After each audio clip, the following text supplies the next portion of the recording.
자, 오늘 하나님의 말씀은 하나님의 말씀을 듣고 우리가 깨닫지 못할 때 영적으로 일어나는 일이 있습니다. 여러분이 하나님의 말씀을 예배 때마다 그리고 읽기도 하고 암송하기도 하고, 그런데 이 말씀을 여러분이 못 깨닫게 되어질 때 영적으로 어떤 일이 일어나고 있는지를 오늘 말씀을 통해서 같이 나누어 보겠습니다. 자, 하나님의 말씀은 마태복음 13장 19절입니다. 제가 읽어보겠습니다. 아무나 천국의 말씀을 듣고 깨닫지 못할 때에는 악한 자가 와서 그 마음에 뿌려진 것을 빼앗나니 이는 곧 길가에 뿌려진 자요. 오늘 성경에 보니까 몇 가지 우리에게 중요한 요점을 설명해 주고 있습니다.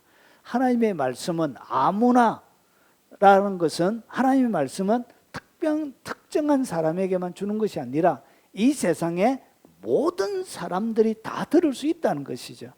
그래서 아무나 천국의 말씀을 듣고 깨닫지 못할 때는 악한 자가 와서 그 마음에 뿌려진 것을, 그러니까 하나님의 말씀을 들으면 어디에 뿌려진다고요? 여러분의 마음에 뿌려지는 거예요.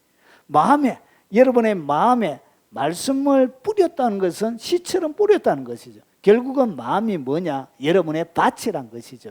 그래서 마음에 쫙 뿌리는데 깨닫지 못할 때는 어떻게 하냐? 악한 자가 와가지고 여러분의 마음에 뿌려진 것을 빼앗아가는 거예요. 그러니까 여러분 마음에 뿌려진 것은 여러분의 것인데, 여러분의 소유인데, 이 소유를 갖다가 어떻게 하냐? 깨닫지 못하는 자의 소유는 어떻게? 악한 자가 빼앗아간다는 것이죠. 자, 그러면 이것을 가지고 조금 더 말씀을 한번 살펴보도록 하겠습니다. 자, 하나님의 말씀을 듣고 깨닫지 못할 때는 영적으로 어떤 일이 일어나는가? 결국 마음에 뿌려진 것이 어떻게 되냐? 빼앗긴다는 것이죠. 그래서 이것을 갖다가 마치 마음의 밭에 하나님의 말씀이 씨앗처럼 뿌려지면 누가 온다고요? 새들이 오는 거예요.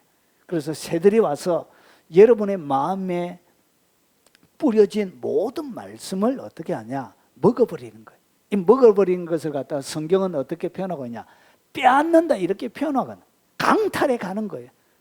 여러분이 속수무책으로 당할 수밖에 없도록 여러분의 소유인데, 여러분에게 하나님이 은혜와 복으로 주신 것인데 그것을 빼앗아가 버리는 거예요. 결국은 잃어버리는 일들이 일어나게 되는 것입니다. 자, 그러면 하나님의 말씀을 듣고 깨닫지 못하는 마음에는 어떤 일이 일어나게 되는가? 그러니까 여러분의 마음의 밭에 하나님의 말씀을 듣고 깨닫지 못하게 되어지면 보십시오. 여러분의 마음이 이런 밭이에요. 이런 밭인데 깨닫지 못하게 되어지면 어떻게 되어지냐? 새들이 와서 빼앗아가 버리는 거예요. 빼앗아가 버리면 이 말씀의 밭에, 여러분의 마음의 밭에 뭐가 자라나지 않느냐? 하나님의 말씀의 씨앗은 자라나지 않고 뭐가 자라나냐? 잡초가 우거지는 거예요. 이것이 뭐냐? 영적인 잡초가 여러분의 삶들 가운데, 이것을 영적인 잡초가 뭐냐? 가라지입니다. 가라지. 영적인 잡초, 가라지가 여러분의 마음의 밭에 잔뜩 자라나게 되어집니다. 그래서 그들이 먹고 나서 다른 씨앗을 뿌려놓고 가는 거예요. 결국은 여기에 열매를 얻으려고 하면, 똑같은 밭인데 열매를 얻으려고 하면, 이런 열매를 얻으려고 하면 뭐 해야 된다고요? 잡초를 뽑아주는 수고를 해야 되는 것입니다. 자, 그래서 아무나 천국의 말씀을 듣고 들을 수는 있지만, 그런데 깨닫지 못할 때는 악한 자가 반드시 와서 어떻게 하냐? 마음에 뿌려진 것을 빼앗아 가는 거예요. 그래서 빼앗나니 이는 곧 길가에 뿌려진 자요. 길가와 같은 상태가 되어지는 것입니다. 그래서 이런 상태, 결국은 보십시오. 깨닫지 못하는 이런 상태, 이런 마음의 밭에, 그러니까 마음에 뿌려진 것을 빼앗기는 이런 상태가 딱 되어지면 그 밭에 뭐가 자라나냐? 요 가라지, 영적인 잡초가 자라나는데 그 영적인 잡초가 뭐냐? 그게 바로 죄입니다. 죄. 그러니까 영적인 잡초가 뭐냐? 죄가 잘 자라나는 토양이 되어지는 거예요. 그러니까 깨닫지 못하는 마음, 하나님의 말씀을 듣기는 한데 여러분이 영적으로 깨닫지 못하게 되어지면 깨닫지 못하는 그 마음에는 뭐가 자란다고요? 영적인 잡초가 가라지가 자라는데 그것이 뭐냐? 죄가 성장한다는 것이죠. 그래서 깨닫지 못하는 마음, 길가와 같은 이런 영적인 상태에서는 뭐가 자라나냐? 죄가 잘 자라나는 토양으로 만들어지는 거예요. 그래서 그의 마음에는 뭐만 자라나냐? 죄만 계속 자라나가는 거예요. 뽑고 또 뽑아도 환삼 등굴처럼 계속 뽑아놔도 더 많이 나요. 이런 일이 영적으로 일어나게 되어지는 것입니다. 자, 그러면 조금 더 나아가 보도록 하겠습니다. 죄가 잘 자라나는 토양은 어떤 식의 형성이 되는가? 그러니까 여러분이 열매를 잘 맺으려고 하면 마음의 밭이 옥토가 되어지는데 옥토가 안 되어지고, 그러면 이 죄가 잘 자라나는 토양, 가라지가 잘 성장하는 토양, 길가와 같은 이런 토양이 되어지려고 하면 보세요. 죄가 잘 자라나는 토양은 언제 이런 것이 잘 형성이 되어지느냐, 어느 시기에 잘 형성이 되어지느냐 한번 보겠습니다. 여러분 창세기 4장 3절부터 8절에 보면 가인과 아벨의 이야기가 나옵니다. 가인과 아벨의 세월이 3절에 보면 세월이 지난 후 가인은 땅의 소산으로 제물을 삼아 여호와께 드렸고 아벨은 자기도 양의 첫 새끼와 기름으로 드렸더니 여호와께서 아벨과 그의 제물은 받으셨으나, 여러분 4절을 잘 보면 제물만 받으신 것이 아니에요. 제물만 받으신 것이 아니라 누구를 먼저 받았다고요? 아벨을 먼저 받고 아벨과 그의 제물을 받는 거예요. 그래서 하나님이 예물만 받으시는 분이 아니라 그 사람, 드리지는 사람 자체도 받는 것입니다. 그런데 보세요. 가인과 그의 제물은 받지 아니하신지라 가인이 몹시 분하여 안색이 변한다는 것이죠. 결국은 보십시오. 죄는 언제 잘 자라나느냐? 여러분이 죄를 잘 성장시키는 마음의 토양이 되려고 하면 그때가 언제냐? 여러분 예배가 실패할 때, 예배를 실패한 그 마음의 토양에는 뭐가 자라냐? 죄가 자라나게 됩니다. 그래서 죄가 자라나는데 어떻게? 제일 첫 번째 찾아오는 것이 뭐냐? 하나님과의 단절. 예배가 하나님 앞에 드려지지 않았다. 하나님과의 원만한 관계가 되어지지 않는 사람의 모습을 우리가 어떻게 아느냐? 가인이 몹시 분하여 안색이 변하니, 그래서 하나님과 단절이 되어져 있는 사람들의 얼굴에는 항상 뭐가 있다고요? 분노가 머물러 있습니다. 분노. 왠지 모르게 조금만 뭔가 말하려고 하면 화를 낼 것 같은, 터져버릴 것 같은 그런 분노가 결국은 몹시 분하여 뭐가 변한다고요? 그래서 분노, 몹시 분하고, 그리고 나서 보십시오. 두 번째는 안색이 딱 변해요. 얼굴의 색깔이 딱 변합니다. 여러분 그가 죄를 지었는지 안 지었는지 어떻게 아느냐? 그가 많은 악한 영들의 지배를 받고 있는 것을 어떻게 아느냐? 얼굴 자체가 어떻게 되어 있냐? 마귀 충만한 얼굴로 하고 있습니다. 그래서 얼굴 자체가 화장한다고 가려질 수 있는 게 아니에요. 선택한다고 그 어두운 것을 메꿀 수 있는 것이 아니란 것이죠. 성형한다고 그것이 없어지는 게 아니에요. 그래서 안색이, 얼굴의 색깔이 싹 변해요. 그래서 여러분 가정에 남편과 아내가 딱 다툴 때 보면 갑자기 색깔이 딱 변할 때는 입을 딱 닫아야 돼. 안 그러면 매번 큰 싸움이 벌어져요. 그래서 어떻게 되냐? 안색이 딱 변해요. 이것이 뭐냐? 하나님과 인간 사이의 단절로 인간의 얼굴에 생겨나 있는 거예요. 그래서 누구의 얼굴을 봐도, 제뿔의 얼굴을 봐도 그 얼굴이 행복하게 보이지 않는 이유는 거기에 있는 것입니다. 얼굴의 색깔이 빛이 안 나는 거예요. 어둠으로 덮여져 있는 거예요. 자, 그래서 보십시오. 여호와께서 가인에게 이르시되 내가 분하여 하면 어찌 됨이며 안식이 변하여 하면 어찌 됨이냐? 내가 선을 행하며 어찌 낫을 들지 못하겠느냐? 선을 행하지 아니하면 죄가 문 앞에 엎드려 있느니라. 결국은 여러분이 이 땅 가운데 선을 행하지 않는 그런 자세는 죄가 문 앞에 딱 여러분을 점령하려고 엎드려 있는 상태입니다. 그래서 죄가 문 앞에 엎드려져 있느니라. 그래서 죄가 너를 원하나 너는 죄를 다스릴 것이니라. 여러분, 우리나라는 고지전이지만 서양이나 유럽에는 성을 빼앗는 거예요. 성을. 그러면 성을 언제 어떻게 빼앗냐? 성문을 차지하는 거예요. 그래서 오늘 여기 보면 죄가 문 앞에 엎드려져 있다는 것은 문을 이렇게 정복할 상태가 되었다는 것이죠. 결국은 보십시오. 몹시 분노가 일어나고 안색이 딱 변하는 것은 이미 뭐가 되어져 있냐? 그 앞에 죄가 여러분을 정복하려고 문 앞에 딱 엎드려져 있는 상태가 되는 거예요. 그래서 가인이 그의 아우에게 말하고 그들이 들에 있을 때 가인이 그의 아우 아벨을 쳐 죽이니라. 결국은 그가 죄를 다스리지 못하고 어떻게 하냐? 죄에 완전히 점령을 당하니까 어떻게 되느냐? 결국은 사랑하는 그의 아우를 죽이게 되는 일이 일어납니다. 이 사건을 갖다가 예수님께서 요한복음 8장 44절에 뭐라고 해석하냐? 저는 처음부터 살인한 자, 너희는 너희 아비 마귀에서 났나니 그는 거짓말하는 자요, 저는 처음부터 살인한 자라. 결국은 아벨이 죽은 것 같지만 첫 번째 살인자는 누구라고 얘기하고 있냐? 사람을 첫 번째 죽인 것은 마귀라고 예수님이 오늘 얘기하고 있는 것입니다. 결국은 마귀의 누구의 도구가 되어졌다는 것이죠, 아벨이. 그래서 하나님이 창조하신 그 창조물을 죽이게 되는 엄청난 일을, 원래 마귀보다 인간이 계급이 더 높아요. 그런데 이 마귀가 그 하나님이 만드신 창조의 질서를 어지럽히고 인간을 죽이게 되는 도구로 이 가인이 쓰여지게 되는 것입니다. 여러분, 이 예배가 여러분의 삶들 가운데 실패하게 되어지면 항상 이런 일이 일어나요. 뭐가 일어난다고요? 여러분 가운데 분노가 일어나요. 그래서 괜히 화가 나요. 화가. 하나님과의 원만한 관계가 있지 않는 사람은 왠지 모르는 어디서 출처가 어떻게 나왔는지 모르겠는데 괜시리 분노가, 화가 부글부글 일어나요. 그래서 안색이 어둡게 되어져요.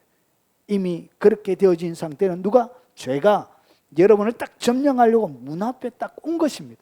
이런 상태, 이런 마음의 상태에 뭐가 자라나냐? 영적인 잡초가 자라나는 거예요. 가라지가 자라나는 것입니다. 예배가 무너진 그 자리에 뭐가 자라나냐?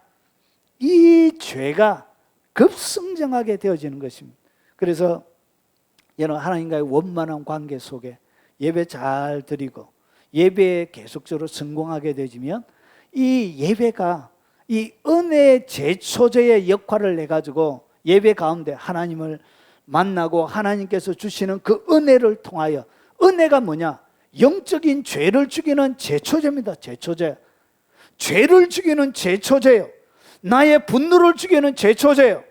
그리고 여러분의 안색을 어둡게 만드는, 잘못된 것을 죽이는 영적인 독극물이 되어지는 거예요. 악한 사단들에게 주는 독약이 되어지는 것입니다. 그래서 뭐가 자라냐? 옥토처럼 열매를 맺게 되어지는데, 하나님과의 예배에 실패하게 되어지니까 결국은 어떻게 되느냐? 그는 살인자가 되는 거예요. 그래서 여러분 삶들 가운데 예배가 무너져 가면 이미 뭐가 되어져 가느냐? 죄가 지금 많이 자라나고 있는 거예요. 여러분의 마음의 밭에 이 영적인 가라지 잡초들이, 영적인 잡초들이 엄청나게 자라나고 있는 거예요. 무럭무럭 태양을 가릴 만큼, 여러분의 키를 넘길 만큼 이렇게 잡초들이 자라나게 되는 것입니다. 죄가 성장하게 되는 것입니다. 가인은 가인 아벨과 그의 재물을 하나님 받으시고 가인과 그의 재물을 하나님 안 받으신 거예요. 왜냐? 그에게는 선을 행하는 마음, 악한 마음만 그에게 있었던 것이죠. 결국은 아벨을 잔인하게 죽이는 살인자가 되어집니다. 왜 살인자가 됐냐? 예배에 실패했기 때문에 그런 거예요. 여러분, 예배는 한 번이 아니라 삶 전체가 예배인 거예요. 여러분, 예배에 한번 참석한다고 해서 이것이 예배가 아니라 여러분이 살아가는 모든 삶 전체 자체가 바로 예배가 되는 것입니다. 그래야 계속적으로 여러분 영적인 은혜를 받으면서 영적인 제초조를 통해서 죄가 죽고 가라지가 죽고 영적인 잡초들이 셀 수도 없을 다양한 영적인 육체의 잡초들이 죽게 되어지는 것입니다. 정리를 하면 이 가인은 이런 하나님과 직접적인 만남이 있었던 것 같습니다. 왜 그러냐? 하나님이 직접 그에게 말씀하셨죠. 선을 행하며 어찌 죄가 문 앞에 엎드려져 있으니까 네가 뭐해라? 죄를 다스리라 말할 정도로 하나님께서 직접적으로 그에게 책망과 충고를 했고, 그리고 얼마 동안 여러분 원래 원형적인 아담과 아버지와 그리고 제사를 지낼 때 이 양의 이 동물의 피의 제사를 드려야 된다는 것을 그가 배웠을 것입니다. 그리고 그렇게 하나님이 그 예배 가운데 그들과 만나주는 것을 그들이 직접 경험했을 것입니다. 그러니까 하나님께서 직접 책망과 충고도 하시는 것이죠. 그는 예배를 아버지를 통하여 깊이 있는 예배를 경험해 본 경험이 있는 사람입니다. 그런데 뭐가 무너지냐? 예배가 무너진 거예요. 하나님이 정한 예배가 아니라 다른 예배를 그가 만들어낸 거예요. 다른 예배를 만들어냈다는 것 자체가 예배가 무너진 것입니다. 사랑하는 여러분 일생 동안 예배의 성공자가 되어야 합니다. 예배가 무너지는 순간부터 뭐가 자라나냐? 죄가 여러분의 성문 앞에 엎드리게 되어집니다. 결국은 여러분을 점령하려고 하고, 결국은 그 밭에 뭐가 자라냐? 죄가 무럭무럭 잘 자라나요. 영적인 가라지들이, 영적인 잡초들이 수를 헤아릴 수 없을 만한 새로운 잡초들이 계속적으로 성장하고 자라납니다. 그뿐만 아니라 다른 사람이 뿌려놓은 마치 토종 아닌 베스가 우리나라 토종이 아니죠. 그래서 우리나라 토종이 아닌데 다른 사람이 집어넣는 말까지 들어와가지고 새로운 잡초들이 토종이 아닌 다른 잡초들도 묵성하게 자라나게 되어져서 결국은 여러분의 삶은 무너지게 되는 것입니다. 여러분 예배의 성공자가 되시길 바랍니다.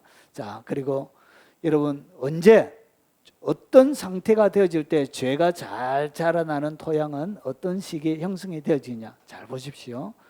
르보암의 나라가 견고하고 세력이 강해짐에, 르보암은 누구냐면 솔로몬의 아들입니다. 솔로몬 다음에 다윗의 손자요, 그리고 솔로몬의 아들입니다.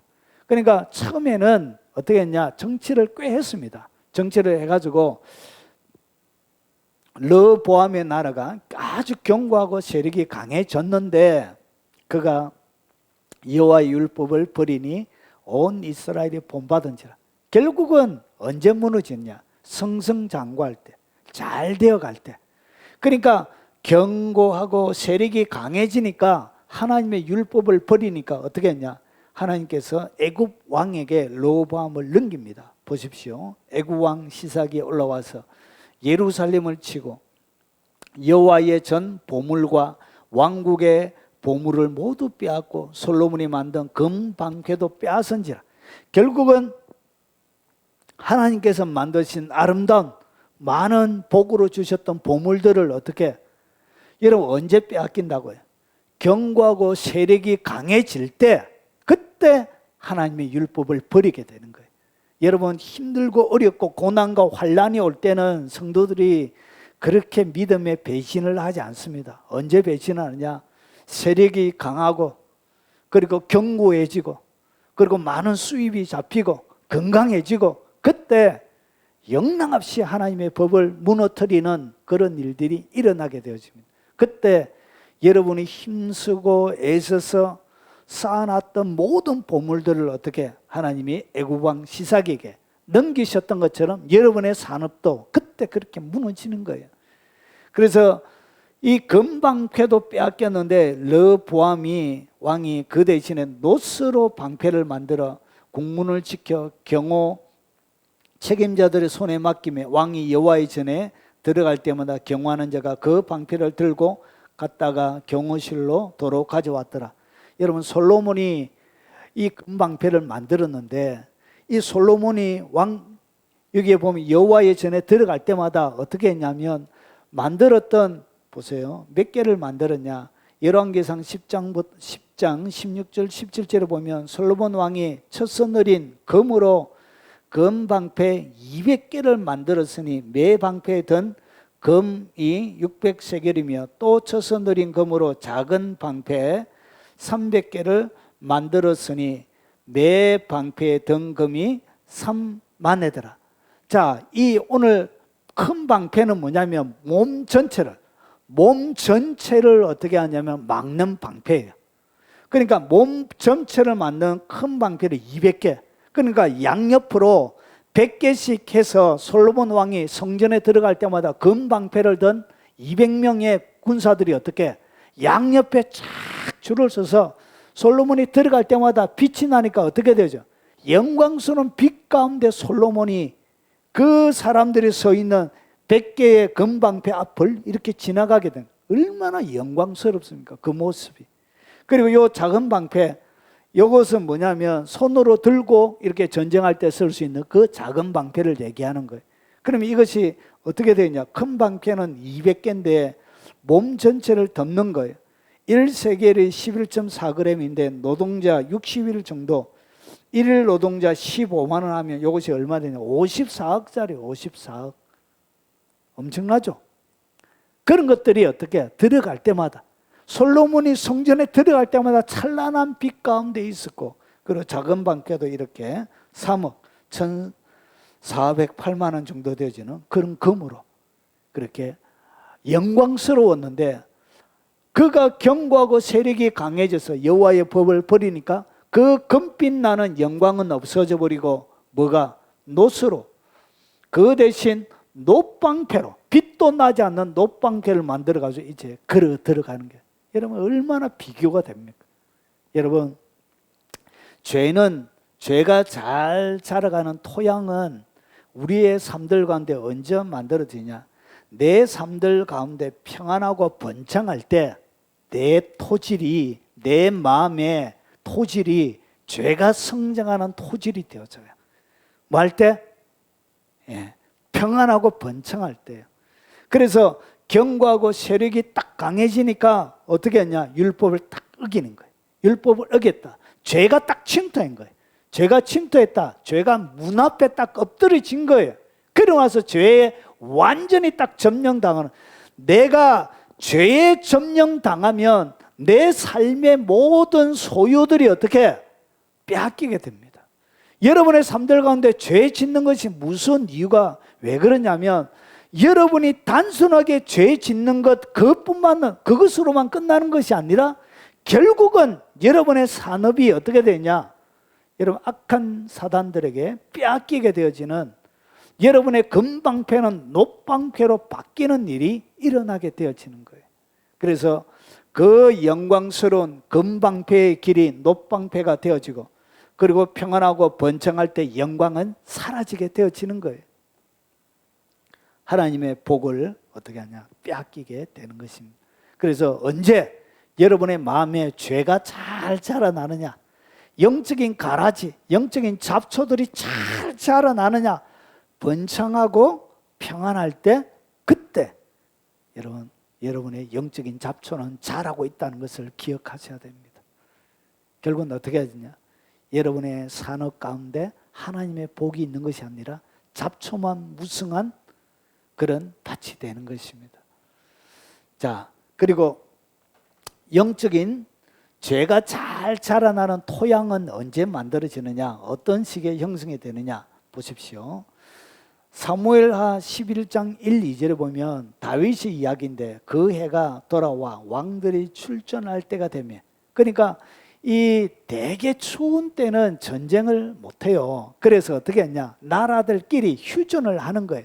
그래서 좀 전쟁할 만할 때 그때 출전해가지고 또 전쟁을 벌이고 그랬던 거 봐. 그래서 보세요. 다윗이 요압과 그에게 있는 그의 부하들과 온 이스라엘 군대를 보내니 그들이 암몬 자손을 멸하고 랍바를 에워싸고 다윗은 예루살렘에 그대로 있더라. 그러니까 하나님의 군대 요압 대장군을 통해서 가서 암몬도 멸하고 랍바도 에워싸고 이렇게 전쟁 성전을 올리는데, 다윗은 전쟁에 참여하지 않고 어떻게 했냐? 예루살렘으로 그대로 있었던 거예요. 늘 전쟁에 참여하고 최전방에서 골리앗을 때려잡았던 것처럼 가장 날랜 용사로, 그리고 가장 무서운 용장으로 전쟁을 벌였던 그가 어떻게 했냐? 같이 따라 나가지 않고 느슨해진 거예요. 그래서 다윗이 예루살렘으로 그대로 있었더라. 그리고 나서 보십시오. 저녁 때 여러분 낮과 밤의 기온차가 심하고 낮에는 온도가 40도 이상 올라갈 때도 있으니까 어떻게 됐냐? 여러분 낮에 오침을 많이 취해요. 그래서 보세요. 저녁 때 다윗이 그의 침상에서 일어나 왕궁 옥상에 거닐다가, 그러니까 이제 일어났으니까 이제 기지개 하면서 한번 쭉 거니는데 그곳에서 보니 한 여인이 목욕을 하는데 심히 아름다워 보이는지라. 그때 마치 뭐가 되느냐? 예, 영적 전쟁을 치고 있을 그때에, 치열한 전쟁에서 그가 잠시 휴전하고 있을 그때에 일이 일어난 거예요. 여러분 유대 나라의 가옥 구조는 사방 구조로 되어져 있습니다. 사방이란 것은 뭐냐면 방이 4개란 얘기예요. 그래서 여기 보면 여기에 방이 하나, 둘, 3개가 있고, 그리고 요 뒤에 안방이 있습니다. 이렇게 구조가 이렇게 되어 있어요. 1, 2, 3 이렇게 뒤에 이렇게 4개 사방 구조로 되어져 있는 거예요. 그리고 요 가운데는 어떻게 되어 있냐면 가운데는 그게 없어요. 지붕이 없어요. 지붕이 없고 양옆에 부엌이나 창고나 여기는 우리, 동물을 키우는 우리로 이렇게 사용되어지고, 그리고 요 안쪽에 뭐가 있냐면 안쪽에 침실이 있습니다. 그리고 요 가운데는 하늘이 뚫려져 있습니다. 그래서 이렇게 이것을 이스라엘 나라가서는 사방 구조라 그래요. 가옥 구조인데, 그런데 이스라엘 나라 예루살렘은 어떻게 되지냐? 예루살렘은 높은 해발 700m 산에 있는 도시예요. 그래서 여기 보면 밑에 가옥이 있고 또 위에다가 가옥이 있고 또 위에다가 가옥이 있고 위에다 가옥이 있고 이런 식으로 층층으로 되어져 있습니다. 그래서 요 밑에 있는 집에 요 옥상이 위에 집에 마당이 되어지는 거예요. 그리고 요 위에 집에 요 마당이 요 옥상이 위에 집의 마당으로 이렇게 층층이 이렇게 되어져 있는 거예요. 그래서 시온산에서 내려다 보면 보통 가옥들이 밑으로 이렇게 쫙 보여요. 근데 다 이렇게 내려다 보여요. 그래서 이 바세바가 목욕을 할 때 안방이나 요 우리나 이런 데 한 게 아니라 마당에서 흔히 이렇게 목욕을 했던 거예요. 그래서 어떻게 했냐? 목욕을 하고 있는데 드디어 영적으로 문제가 일어난 거예요. 보십시오. 그래서 보십시오. 이 여인이 목욕을 하는데 심히 아름다워 결국은 바세바를 범하게 되어지고 간음을 한 것이죠. 그의 남편은 전쟁터에 나와서 살인교사죄로 그의 충신 33명의 대장군 중에 한 명을 잔인하게 죽여버리는 그런 일들까지 다윗이 짓게 되어집니다. 여러분 언제 죄가 자라나느냐? 영적인 전쟁이 쉬고 있을 그때 항상 문제가 일어나는 거예요. 그래서 영적인 안일함이 찾아올 때 여러분의 영적인 마음의 밭에는 뭐가 자라나냐? 잡초가 자라나기 시작하는 거예요. 가라지가 그때 성장하는 거예요. 여인의 목욕 영상이 계속 생각을 치는 거예요. 너무나 아름다웠던 그 여인의 영상이 지워지지 않는 거예요. 그렇게 아름다운 여인을 본 적이 없는 것처럼 그 생각이 계속 나는 거예요. 그래서 어떻게 했냐? 결국은 그가 영상으로 보았던 그것을 꽉 찾게 되죠. 바로 데려오라고 하지는 않았겠죠. 계속 이러면 안 되는데 하면서 계속적으로 갈등했겠죠. 결국은 어떻게 되냐? 죄가 문 앞에 딱 왔는데 그가 영적으로 깨어있지 못하니까 결국은 어떻게 됐냐? 안일하게 느슨해진 상태에서 죄에게 점령을 당해버리고 말한 거예요. 그래서 여인의 영상을 생각을 지우지 못하고 마음을 마비시켜 올바른 판단력을 상실하고 결국은 어떻게 하냐? 타락해서. 여러분 인생 가운데 가장 큰 오점을 이 다윗이 이 바세바를 통해서 남기게 되는 것입니다. 여러분 가문의 칼이 떠나지가 않아요. 자기의 죄 때문에 압살롬과 암논이 어떻게 하죠? 압살롬의 여동생을 겁탈하죠. 결국은 압살롬이 첫째 아들을 죽이고, 그러고 나서 압살롬이 도망갔다가 또 다시 돌아와서 왕자들을 죽이고, 그래서 형제들끼리 자녀들끼리 막 죽고 죽이는 칼이 이 다윗의 가정에 떠나지를 않는 거예요. 끊임없이 그의 마음속에 떠나버렸던 자녀를 향한 자기의 죄 때문에 다윗의 인생, 다윗의 가정은 그렇게 행복한 가정은 아니에요. 끊임없이 자녀들끼리 죽이고 암투가 일어나고 그런 일이 칼이 떠나지를 않았던 거예요. 자, 이렇게 해서 영적인 전쟁이 딱 쉬는 순간 그때 뭐가 자라냐? 죄가 자라납니다. 여러분 속에 있는 죄가 무럭무럭 영적인 가라지, 영적인 잡초들이 무럭무럭 성장하게 되어집니다. 자, 그리고 네 번째 보면 보십시오. 사무엘이 이르되, 사울과 사무엘의 이야기입니다. 아말렉을 진멸하고 했는데 사울이 아말렉을 진멸하지 않았죠. 그래서 사무엘이 이르되 여호와께서 번제와 다른 제사를 그의 목소리 청정한 것을 좋아하신 것 같이 좋아하시겠나이까. 이 사울이 하나님께 제사 지내려고 다 죽으려고 했던 살찐 소들과 가축들을 죽이지 않았죠. 그래서 하나님께서 말씀하신 게 번제보다 하나님께서 그의 목소리 듣는 것보다 번제를 하나님이 더 좋아하시겠느냐, 그래 말하는 거예요. 그래서 순종이 제사보다 낫고 듣는 것이 수양의 기름보다 나으니다. 결국은 하나님께 무엇을 하려고 했던 거예요. 이 사울은 하나님께 무엇을 하려고 했지만 실상은 그의 마음속에는 뭐가 있었다고요? 욕심이 있었던 거예요. 하나님의 말씀을 순종하는 것보다 눈에 보이는 재물, 그리고 눈에 보이는 권력, 이런 데 그의 마음이 있었던 거예요. 실상은 번제와 그리고 다른 제사에 그가 마음이 있었던 것이 아니에요. 그래서 어떻게 했냐? 순종이 제사보다 낫고 듣는 것이 수양의 기름보다 나으니다.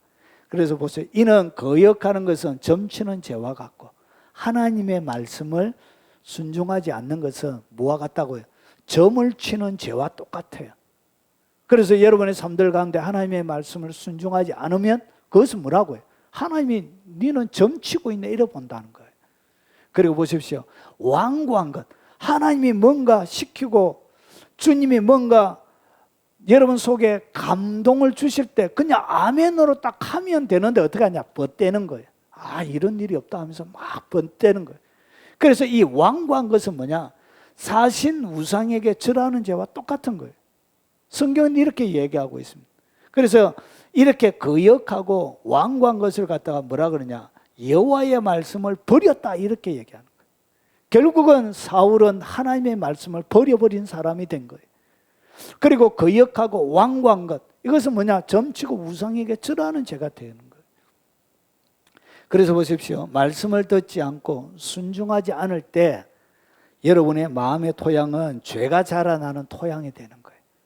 거역할 때마다 완고함으로 딱 반응을 보일 때마다 뭐가 자라난다고요? 죄가 쑥쑥쑥쑥 여러분의 문 앞에 더 엎드리게 되는 거예요.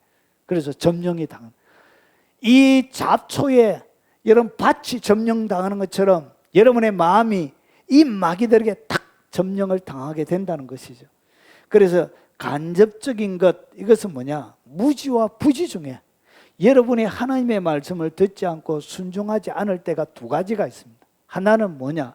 간접적인 것인데 이것은 무지, 몰라서, 그리고 깜빡해가지고 부지 중에 이렇게 짓는 것, 이런 불순종이 있습니다. 이것은 뭐냐? 내가 알지 못해도 사단은 권세를 딱 가지게 돼. 여러분이 알고 못 알고 그리고 부지 중에 했던 안 했던 그것은 문제가 안 돼요. 진짜 문제는 뭐냐? 사단은 여러분이 부지 중에 했던, 알지 못하고 했던, 그리고 전혀 의도하지 않았던 상관없이 불순종하게 되어지고 말씀을 듣지 않게 되지만 여러분의 삶들 가운데 여러분 합법적으로 권세를 행사하게 됩니다. 합법적으로 권세를 행사하게 돼요. 그래서 내가 알지 못해도 사단은 여러분의 삶들 가운데 권세를 가지는 거예요. 그래서 가장 어리석은 것이 뭐냐? 무지와 부지 중에 알지 못하고 당하는 것이 가장 어리석은 거예요. 그리고 이것은 직접적인 것인데 이것은 아주 사악한 것입니다. 그래서 직접적인 불순종이 있는데 이것은 아주 사악한 것인데 사단에게 문을 열어주게 되는 거예요. 이것이 뭐냐? 직접적으로 알고 불순종하는 것은 여러분이 항복하는 거예요. 사단에게 여러분의 성문의 문을 넘겨주는 거예요. 그래서 여러분 무혈입성이 되는 거예요. 사단이 여러분의 삶들 가운데 무혈입성, 무혈정복으로 여러분을 완전히 장악하게 되어지는 것입니다. 여러분 하나님께 불순종하고 거역하고 완고한 것 자체가 뭐냐? 그게 우상숭배예요. 우상숭배. 그때 여러분 죄가 성장하는 거예요. 여러분의 삶들 가운데 악한 가라지가, 영적인 수많은 잡초들이 무럭무럭 성장하게 되는 거예요. 그래서 여러분의 완고한 것, 거역하는 것은 여러분 악한 사단들의 잡초에 영양제를 주는 것과 똑같아요. 그래서 이 완고한 것, 거역하는 것은 악한 사단들의 영양제, 보약이에요, 보약. 그래서 여러분 완고하게 딱 하면 사단에게 뭘 대접하는 것이라? 보약을 대접하는 것이에요. 여러분 하나님 앞에 거역 딱 하게 될 때마다 사단은 보약 한 그릇을 딱 하나님을 비웃으면서 하나님이 만드신 사람이 나에게 경배합니다 하면서 끌끌끌끌 웃으면서 하나님의 면전에서 그 보약, 하나님의 사람, 빚값 주고 사신 그 사람이 하나님을 섬기는 것이 아니라 마귀를 섬기면서 끌끌끌끌 하면서 하나님을 조롱하고 멸시하면서 그 보약을 마시게 되는 거예요. 그것이 뭐냐? 그것이 바로 완고한 것이에요. 그것이 바로 거역이에요. 그것이 불순종이에요. 이럴 때 여러분의 마음의 밭에는 뭐가 자라냐? 죄가 무럭무럭 자라나는 거예요. 영적인 수많은 잡초들이 성장하게 되는 것입니다. 자, 그리고 여러분 죄가 언제 잘 자라나는 토양으로 어떤 시기에 이 밭이 만들어지느냐 보십시오. 예수께서 그들 앞에 또 비유를 들어 이르시되 천국은 좋은 씨를 제밭에 뿌린 사람과 같으니 사람들이 잘 때 그 원수가 와서 곡식 가운데 가라지를 덧뿌리고 갔더라. 여러분 언제 마귀가 가라지를 뿌리고 간다고요? 잘 때. 그러니까 보세요. 잠언 19장 15절에 보면 게으름이 사람으로 깊이 잠들게 하며, 그러니까 게으름이 오늘 사람들이 잘 때라고 그랬죠. 사람들이 잘 때, 그러면 사람들은 언제 잠자게 되느냐 보십시오. 게으름으로 사람이 깊이 잠들게 된대요. 그러니까 여러분이 영적인 깊은 잠을 청하게 될 때는 어떻게 하냐? 영적인 게으름이 여러분의 영혼이 잠들게 하는 거예요. 그리고 보십시오. 태만한 사람은 줄일 것이요. 그러니까 태만하게 경계하지 않고 마음대로 살아가는 태만한 사람에게는 줄임이 찾아오는 거예요. 자, 그래서 보십시오. 영적인 잠을 잘 때 누가 원수가 와서 가라지를 딱 덧뿌리고 가는데 언제 영적인 잠을 언제 여러분이 영적인 잠을 자느냐? 게으를 때. 영적으로 게으른 사람에게 여러분 뭘 한다고요? 영적으로 게으른 사람이 성경에는 영혼의 잠을 자는 사람이라 이렇게 가르치고 있는 거예요. 그리고 태만한 사람이 뭐냐? 영적인 잠을 자는 사람이다 이렇게 표현하고 있는 거예요. 그래서 영적으로 게으른 사람의 그 밭에는 마구잡이로 여러분 아무런 부담과 거리낌 없이 마귀가 어떻게 하냐? 가라지를 잔뜩 뿌리고 갑니다. 그래서 게으른 그리스도인, 게으른 신자들은 어떻게 하냐? 지금 영적으로 잠자고 있는 것입니다. 하나님을 위하여 영적으로 깨어서 아무런 일도 하지 않고 그냥 주일 한 번만 예배만 드리고 가는 그런 사람들이죠. 그런 게으름, 그런 나태함, 말씀을 찾고 구하고 원하지도 않는 그런 나태함, 그런 게으름이 뭐냐? 영적인 잠을 자고 있다. 이렇게 성경은 우리에게 가르치고 있는 것입니다. 그래서 그때 영적인 잠을 잘 때 원수가 와서 가라지를 뿌리고 가는 거예요. 성경은 이렇게 우리에게 가르쳐주고 있습니다. 자, 영적인 어두움과 휴식 가운데 사단은 어김없이 가라지를 뿌린다. 가만히 놔두면 영적인 잡초가 온 밭을 덮어버리게 됩니다. 그래서 어떻게 되냐? 죄에게 완전히 점령을 당하는 상태가 되는 것입니다. 사랑하는 여러분, 오늘 제가 정리를 해보겠습니다. 죄가 잘 자라나는 토양, 그러니까 여러분의 마음에 죄가 언제 잘 자라나느냐, 죄는 어떻게 성장을 잘 할 수 있게 되어지느냐, 언제 죄가 영양분을 흡수하고 자양분을 흡수하고 사단이 주는 햇빛을 흡수하고 성장하느냐, 예배에 실패할 때 여러분의 마음의 밭은 죄가 자라는 토양이 되는 것입니다. 그리고 평안하고 번창할 때, 잘 될 때가 위험한 것입니다. 그리고 영적인 전쟁에서 여러분이 딱 멈추고 쉬고 있으면 그때 어김없이 여러분의 밭에는 죄가 성장하기 시작하고 잡초가 자라나기 시작한다는 것이죠. 말씀을 듣지 않고 순종하지 않을 때 여러분, 완고함은 마귀에게 주는 보약이라 그랬죠. 비타민입니다. 그리고 영적인 여러분이 잠을 잘 때 이런 상태가 되어지면 뭐가 자라냐? 영적인 잡초가 여러분의 삶들 가운데 무럭무럭 자라나게 됩니다.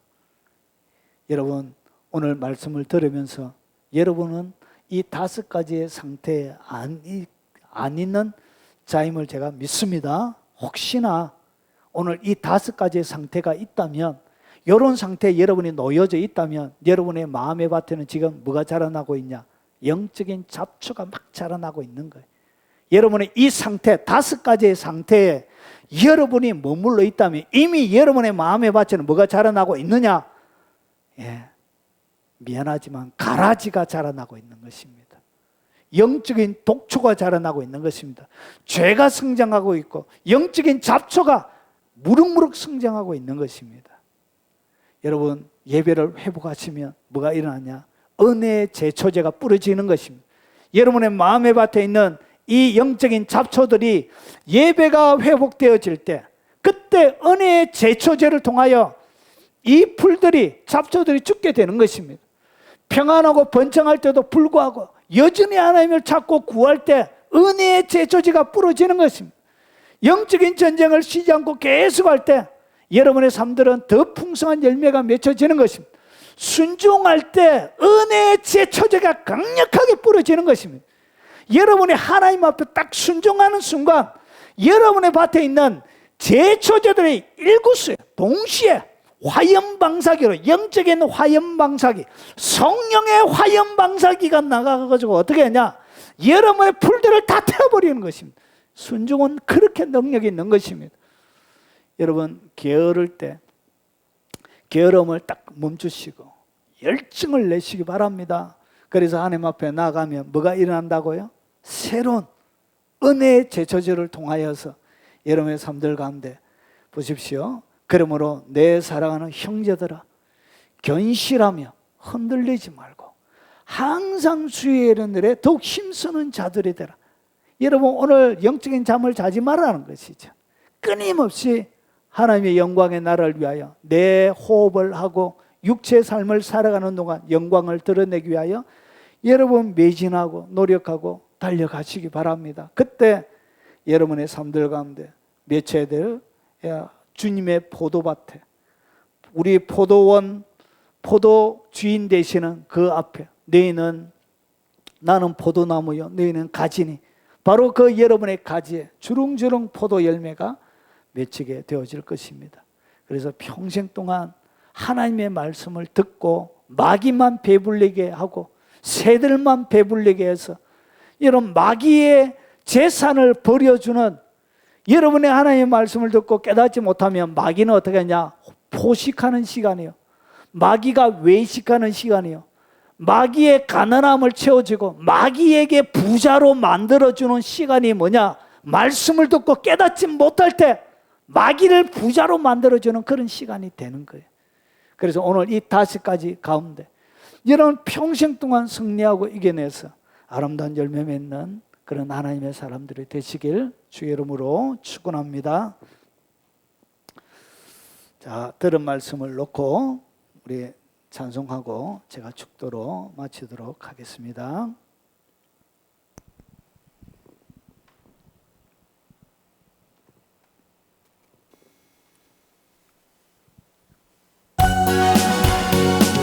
죄악에 썩은 내 육신을 주님이 쓰시려 했네. 죽음의 덫에 걸려있는 몸 주님이 쓰시려 했네. 속죄하는 손 치유하시고 속죄하는 발 치유하셨네. 새 생명 얻은 이 몸 다 바쳐 주님께 영광 돌리리. 먼불로 칠한 내 육신을 주님이 희게 하셨네. 십자가 보혈 증거하라고 주님이 살리셨네. 기도할 때에 음성 주시고 찬송할 때에 기쁨 주시네. 내 작은 입이 내 작은 몸이 주님의 붙들린 자라. 영생 갚아도 비친 자 되어 주님의 비친 자 되어 주님 가신 길 택하였건만 눈물만 솟구치네. 생명 주시니 주님이시라. 능력 주시니 주님이시라. 말씀 전하여 복음 전하여 주님의 빛을 갚으리. 지금은 우리 구주 예수 그리스도의 은혜와 성부 하나님의 지극하고 크신 사랑과 성령님이 함께 하심으로 날마다 하나님의 말씀을 깨닫고 착하고 좋은 마음으로 말씀을 받아 30배, 60배, 100배의 결실을 맺으며 이 땅 가운데 열매로 하나님께 영광을 돌리길 원하는 이 자리에 참석한 사랑하는 하나님의 백성들 머리 위에, 그리고 이후의 영상을 통하여 예배드리는 모든 하나님의 백성들 머리 위에, 특별히 외국에서 영상으로 예배드리는 모든 하나님의 성도들 머리 위에, 전 세계 교회와 동역하는 동역자들 머리 위에 지금부터 영원 무궁토록 함께 있을지어다. 아멘.